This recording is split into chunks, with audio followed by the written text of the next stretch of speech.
Les Américains et les fantoches ont envoyé des équipes de sabotage, instruits, équipés par les Américains, etc. Et nous les avons pris.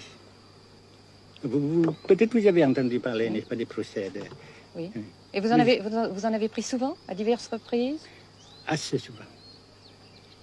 Est-ce que vous avez peur que les Américains portent la guerre au Nord-Vietnam? Nous n'avons jamais peur, n'est-ce pas? Comme les Français aussi, on dit que peur n'existe pas. Est-ce que vous pensez, Monsieur le Président, qu'il y a une solution militaire à la guerre du Sud-Vietnam? Non. Parce que vous savez que le peuple Vietnam, c'est un. Et le pays du Vietnam, c'est un. Les Américains ont fait une guerre d'agression, comme qui dit, c'est une guerre non déclarée. Et, comme vous savez aussi, vous avez pu lire dans la presse, n'est-ce pas, mondiale, que plus la guerre prolonge, plus les Américains et leurs valets, n'est-ce pas, comment dire ça,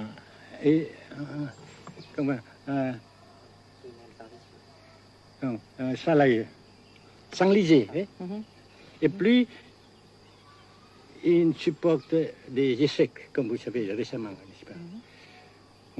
Par conséquent, la guerre ne peut pas durer éternellement.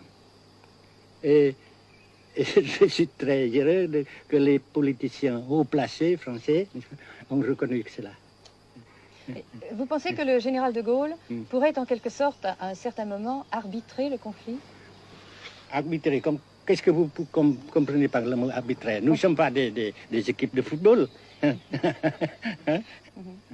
Mais au-delà des accords de Genève, si je ne me trompe, une idée du général de Gaulle est la neutralisation de tout le sud-est asiatique.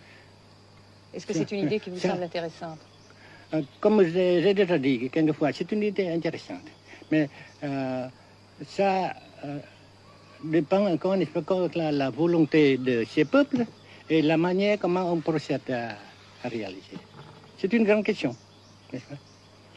Et je ne peux pas dire que je suis d'accord. Et je ne dis pas que je ne suis pas d'accord, n'est-ce pas? Mais parce que vous dites, par exemple, vous dites fleurs. Fleurs, il y a beaucoup de sortes de fleurs. Il y a des roses, des blanches, des rouges, etc. Et il y a qui sont bons et d'autres qui ne sont pas bons. Mais on dit fleurs. Monsieur le Président, nous avons constaté avec chagrin qu'au cours de notre voyage au Nord-Vietnam, que l'influence française était devenue à peu près inexistante dans votre pays. Les moins de 25 ans ne comprennent plus du tout le français. Et je me demande si, à votre idée, des rapports peuvent se rétablir tels que la France continue à jouer une sorte de rôle culturel ici. Avec la France surtout et avec tous les autres pays.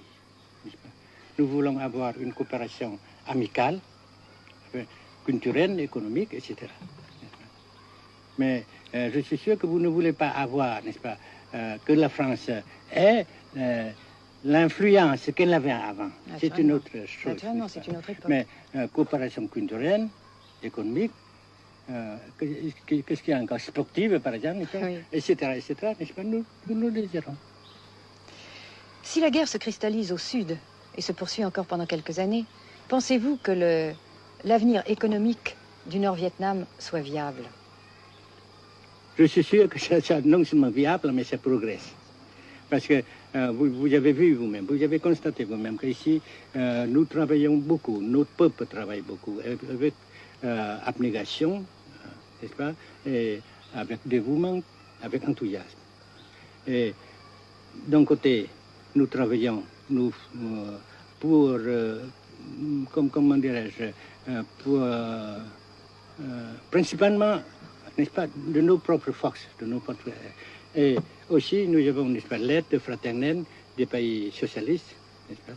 Alors, nous, jusqu'ici et après cela, n'est-ce pas, nous avons déjà réalisé des progrès.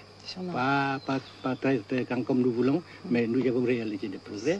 Et dans l'avenir, nous progressons de même. Mais vous mentionnez là l'aide des pays socialistes. Est-ce que cette aide ne s'est pas trouvée légèrement compromise à la suite du conflit idéologique entre la Russie et la Chine? Non, parce que ces questions, n'est-ce pas, différences idéologiques entre nos différents partis frères, c'est nos affaires intérieures. Ça passera. Et l'unité, ça se fera. Mais l'aide de fraternelle continue et continuera. Et c'est très précieux pour nous. Bien sûr. Mais certains ont l'impression chez nous, Monsieur le Président, que le Nord-Vietnam se trouve actuellement assez isolé, asphyxié même, et que politiquement, il pourra difficilement éviter de devenir une sorte de satellite de la Chine. Qu'est-ce qu'on peut répondre à cela? Jamais.